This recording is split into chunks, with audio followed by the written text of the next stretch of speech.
আসসালামু আলাইকুম, সবাইকে শুভেচ্ছা জানাচ্ছি। মাসুম মাহবুব।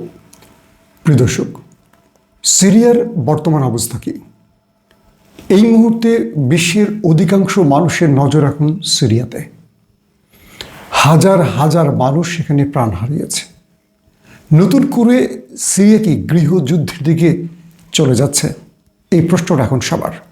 সিরিয়াতে কতগুলো ফ্রন্ট এই মুহূর্তে ষড়যন্ত্র করছে, কেন করছে, প্রত্যেকের উদ্দেশ্য কী? কম বেশি আমার ভিডিওতে আপনারা জানলেও আজকে আরও কিছু নতুন তথ্য দেব এই ভিডিওতে। দর্শক, প্রথমে যেই কথাটি দিয়ে আমি শুরু করতে চাই সেটি হলো, সিরিয়াতে এই মুহূর্তে বড় বড় ষড়যন্ত্রকারী প্রবেশ করেছে। তারা কোনোভাবে একটি শান্ত সিরিয়াকে দেখতে চায় না। তারা চায় না সিরিয়া শান্ত হয়ে যাক। তারা চায় সিরিয়া অশান্ত থাকুক এবং তারা তাদের ফায়দা লুটবে। সিরিয়াতে রাশিয়া এবং আমেরিকা তারা কি এক হচ্ছে? এই প্রশ্ন উঠে এসছে, কারণ সাম্প্রতিক বেশ কিছু খবর সেদিকে ইঙ্গিত করছে। আবার সিরিয়াতে ইরান ইসরায়েল এক হয়ে যাচ্ছে। তাহলে সিরিয়ার পক্ষে কে? একমাত্র তুরস্ক? দর্শক, আমি প্রথম ভিডিওতে আপনাদের বলেছিলাম যে সিরিয়াতে একদিনই ৩০০ মানুষ প্রাণ হারিয়েছে।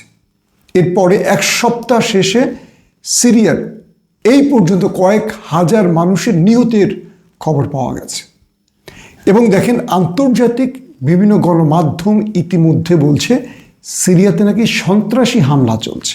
মানে যারা এই মুহূর্তে সিরিয়ার সরকারে বসে আছে তাদেরকে ইঙ্গিত করছে আন্তর্জাতিক গণমাধ্যম। বিবিসি, সিএনএন সহ এই আন্তর্জাতিক গণমাধ্যম কাকে কখন সন্ত্রাসী বলে কম বেশি আপনারা জানেন। তারা কখনো ইরানকে বলে, কখনো হামাসকে বলে, কখনো হিজবুল্লাহকে বলে, কখনো হুতিদেরকে বলে। অর্থাৎ তাদের স্বার্থ বিরোধী গোষ্ঠীকেই তারা সন্ত্রাসী বলে। আবার দেখেন যে পিকেকে তারা সন্ত্রাসী বলে, কিন্তু সব রকম অস্ত্র অর্থ দিয়ে মদত দিচ্ছে। সিরিয়াতে এই মুহূর্তে কি ঘটছে? বিষয়টা হলো, সিরিয়ার লাতাকিয়া এবং তারতুজ সহ কয়েকটি অঞ্চল, যেটা ভূমধ্য সাগর এলাকা থেকে, অর্থাৎ ভূমধ্য সাগর, সিরিয়ার যে অঞ্চলটি ভূমধ্য সাগরের পাশে, ঠিক সেই বন্দর অঞ্চলটিতে আসাদ সরকার এবং তার পরিবারের বসবাস। এখানে আসাদ যে জাতি, মানে শিয়াদের যে জাতির লোক রয়েছে, সেখানে তারা বসবাস করে। বলা হচ্ছে আসাদ সরকারের প্রায় ৫,০০০-এর অধিক বিভিন্ন সন্ত্রাসী গ্রুপ, মানে যারা আসাদ সরকারের অংশ ছিল, তারা সেখানে লুকিয়েছিল।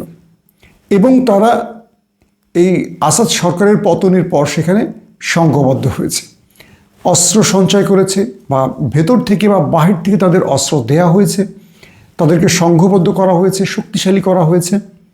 এবং একসময় তারা সেখানে নতুন এই অন্তর্বর্তীকালীন সরকার অর্থাৎ জোলানি বাহিনীর বিরুদ্ধে বিদ্রোহ ঘোষণা করে।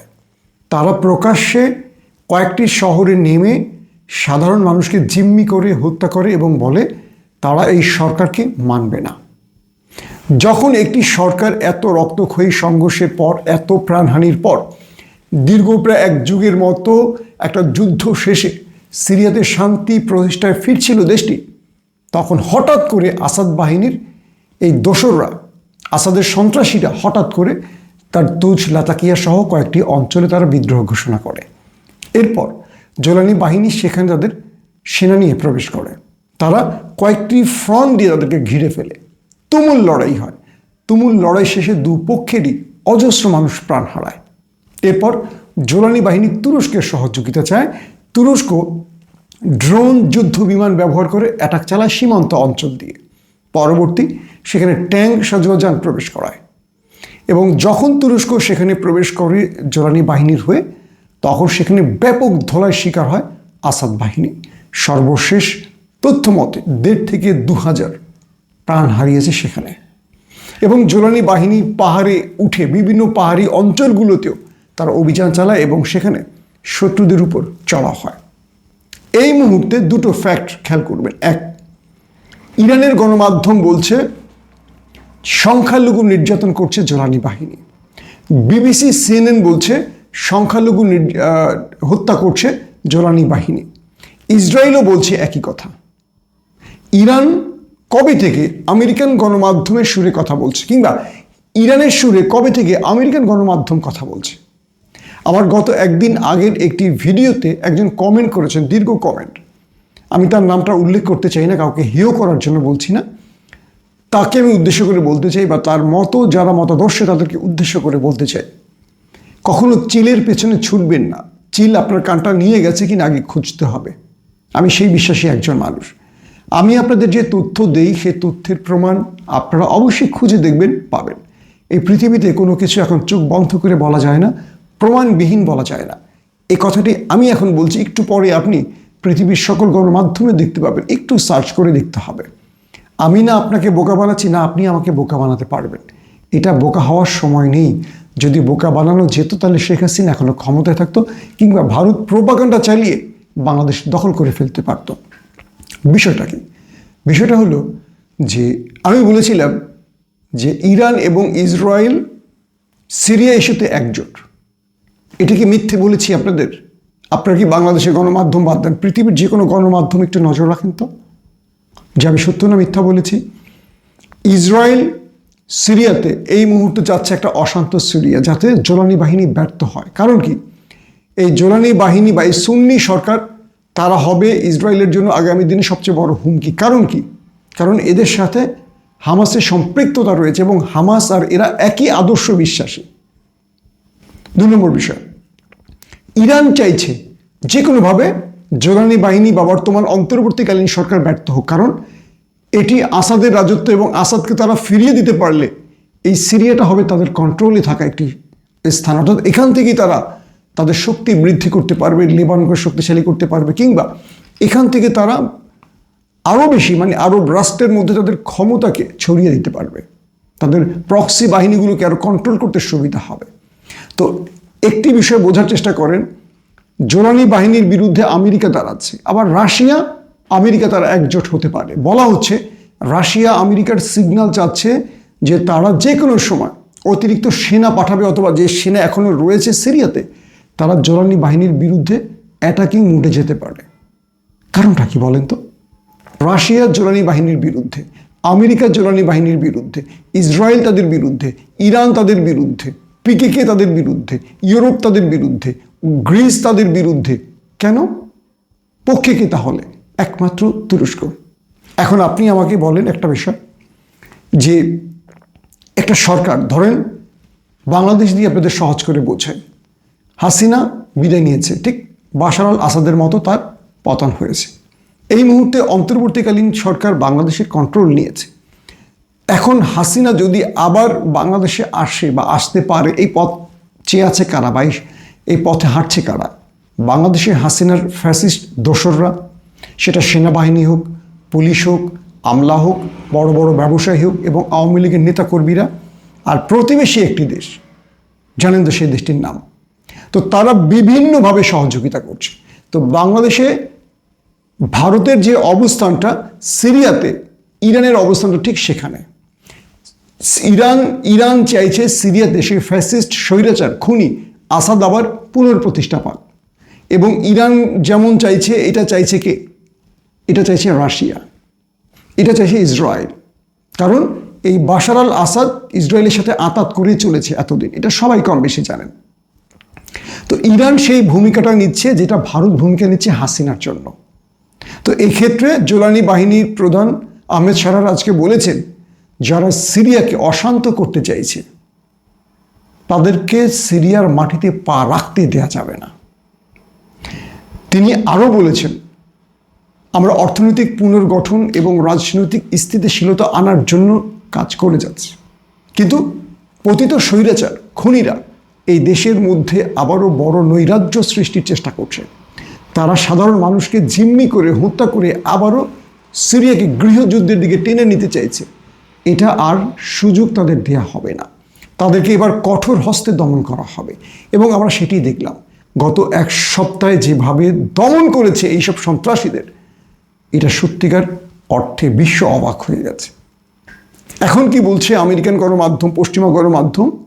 সিরিয়াতে এই অন্তর্বর্তীকালীন সরকার নাকি সংখ্যালঘু নির্যাতন করছে। ঠিক আমাদের প্রফেসর ইউনূস ক্ষমতায় বসার পর আপনারা দেখেছেন ভারত কি বলেছিল? বাংলাদেশের সংখ্যালঘু নির্যাতন হচ্ছে। আমরা যারা বাংলাদেশের নাগরিক বা আমরা যারা বাংলাদেশে বসবাস করি, আমরা কিন্তু দেখছিলাম না সংখ্যালঘু নির্যাতন, কিন্তু ওপার থেকে ভারত দেখছিল। ঠিক এখন সিরিয়াতে এই দৃশ্যগুলো দেখছে কে? ইসরায়েল। এই দৃশ্যগুলো দেখছে কে? পশ্চিমা গণমাধ্যম। এই দৃশ্যগুলো দেখছে কে এবং বলছে কে? ইরান।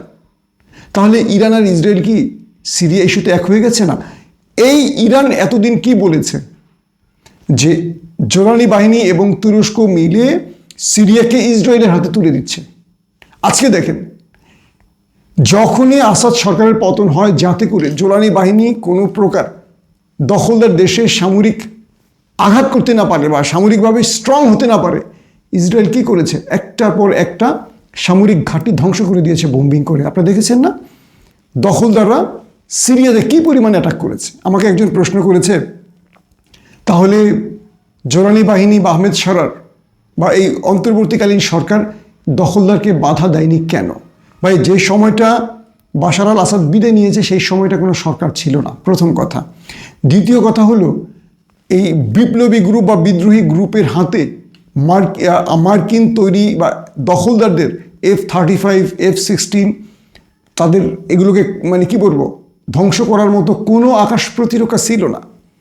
দখলদাররা উড়ে এসে ঘাঁটিতে বোম্বিং করে চলে গেছে, তাদেরকে নীরবে দেখতে হয়েছে। কি করবে? ওরা তো শুধু হাতে অস্ত্র নিয়ে যুদ্ধ করেছে, ওদের কি আকাশ প্রতিরক্ষা সিস্টেম ছিল যে ওরা এগুলো প্রতিহত করবে? আপনাদের মাথায় কি এইটুকু ঘেলো নেই যে ইসরায়েলের এই বড় বড় অ্যাটাকগুলো ইরানই পারছে না ঠিকমতো মোকাবেলা করতে, লেবানন পারছে না মোকাবেলা করতে, হুতিরা পারছে না মোকাবেলা করতে, আর একটা বিদ্রোহী গ্রুপ যারা দুদিন আগেও সাধারণ মানুষ ছিল এখন যুদ্ধ করছে, তারা কি করে ইরান দখলদারদের আক্রমণ প্রতিহত করবে?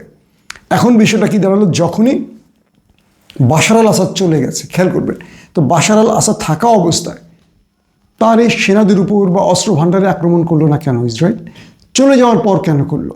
চলে যাওয়ার পরে করলো এ কারণে, ইসরায়েলের ভয় হলো জোলানি বাহিনী এই অস্ত্রগুলো দখলদারদের বিরুদ্ধে ব্যবহার করতে পারে। তার মানে ইরান যে অভিযোগ করেছিল এই অস্ত্রগুলো বা এই দেশটা মানে তুরস্ক আর জোলানি বাহিনী ইসরায়েলের হাতে তুলে দিবে, এটা ছিল একটা মিথ্যা প্রচার। আজকে দেখেন, সেই জোলানি বাহিনীর পতনের জন্য ইরান, ইসরায়েল, আমেরিকা, পশ্চিমা দুনিয়া একজোট হয়ে কাজ করছে এবং তারা একসুরে কথা বলছে। এই যে বিগত এক যুগের অধিক সময় ধরে সিরিয়াতে লক্ষ লক্ষ মানুষ মারা হলো, কখনো দেখছেন ইরান বলতে যে সেখানে সংখ্যালঘু নির্যাতন হচ্ছে? অথচ দেখেন, ধরেন বাংলাদেশ দিয়ে বোঝাই, বাংলাদেশে কত পার্সেন্ট শিয়া রয়েছে, কত পার্সেন্ট সুন্নি। হঠাৎ করে বাংলাদেশে যদি শিয়ারা সরকারে বসে, তাহলে সংখ্যালঘু কারা বলেন? সিরিয়াতে সুন্নি প্রধান একটা দেশ, সেখানে অল্প সংখ্যক আলেভিয়রা মানে শিয়াদের একটি গ্রুপ ক্ষমতায় বসছে, যারা একেবারে মাইনরিটি, যাদের সংখ্যা একেবারেই কম, তারা সরকারে বসে সুন্নিদেরকে লক্ষ লক্ষ সুন্নিদের মেরেছে। কিন্তু ইরান কখনো এগুলো প্রচার করেনি। কিন্তু এখন যখন তারা এই সরকারের বিরুদ্ধে বিদ্রোহ করেছে, বিদ্রোহীদের দমন করা সব সরকারের দায়িত্ব, তখন তারা বলছে সংখ্যালঘু নির্যাতন। অথচ দেখেন, দুপক্ষের সংঘর্ষে দুপক্ষেরই অজস্র মানুষ প্রাণ হারিয়েছে। ইতিমধ্যে একটি বিষয় ক্লিয়ার হয়ে গেছে, সিরিয়া ইস্যুতে বড় বড় রাষ্ট্র আবার প্রবেশ করতে চায়। রাশিয়া তার ইন্টারেস্ট খুঁজছে, আমেরিকা তার ইন্টারেস্ট খুঁজছে, ইসরায়েল এই রাষ্ট্রে তার ঘাঁটি ঘাটতে চাচ্ছে, অথবা সিরিয়ার একটা বড় অঞ্চল দখল করতে চাইছে, অথবা সিরিয়াকে দুর্বল একটি রাষ্ট্রে বানিয়ে বা এখানে একটা সংঘর্ষ ছড়িয়ে দিয়ে ইসরায়েল তার ফায়দা লুটতে চাইছে। আর ইরান আবারও সেখানে প্রবেশ করতে চাইছে, যে কারণে তারা সবাই এখন এক প্ল্যাটফর্মে চলে এসছে। দর্শক, বিদায় নিচ্ছি এখনকার মতো। প্রত্যেকে ভালো থাকবেন। আল্লাহ হাফেজ।